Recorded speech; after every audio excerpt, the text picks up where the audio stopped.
I wanted to talk about conversion therapy and conversion therapy bans because a lot of people are really misinformed about what conversion therapy is and what conversion therapy bans do. As someone who benefited from what would be called conversion therapy, this is really close to my heart. When I initially heard about conversion therapy bans, I was very supportive of them. The idea that someone would be tortured or somehow mistreated in order to cure them of being gay really bothered me. But then I learned more. I learned that these bans actually prevent therapists from helping children like I was, who have developed a transgender identity as a result of a sexual assault or any other trauma. It would prevent therapists from helping children who develop a transgender identity as a coping mechanism. In fact, it would require those doctors to affirm the self-hatred of their child patients and often adult patients, that self-hatred that leads to them wanting to become something that they're not.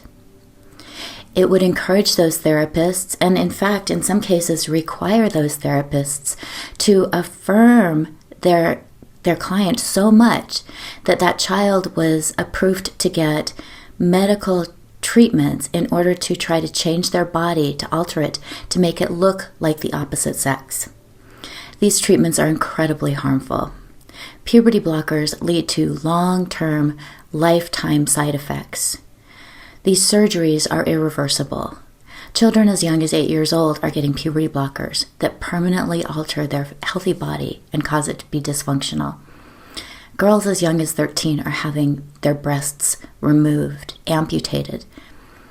These are children who are unable to access appropriate mental health care services as a result of these therapy bans. These bans, which prevent therapists from dealing with thoughts, feelings, or beliefs related to a child's gender identity. As I said, I developed a transgender identity as a result of a sexual assault, and thankfully my school psychologist was able to help me alleviate some of those feelings and come up with a plan for me. This plan was very simple. It suggested that my teachers and parents help provide me with good, strong female role models, to reinforce the idea that being a girl is okay, to put me in a group with other children who had behavioral and communication difficulties. Very simple recommendations that now would be illegal as a result of these conversion therapy bans. So I want you to do some research and contact me if you have any questions, because a lot of people are very tender-hearted like I was, and they hear about conversion therapy and they think it's horrible and they want to ban it.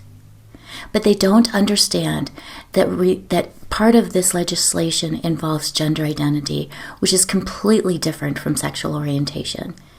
And most people don't realize that a transgender identity can be a coping mechanism, a result of a sexual assault or other trauma.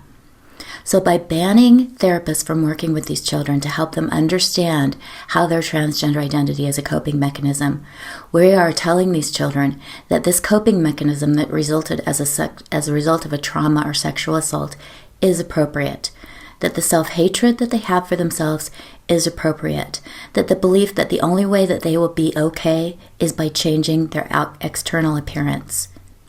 This is not mental health, and this is not good for kids.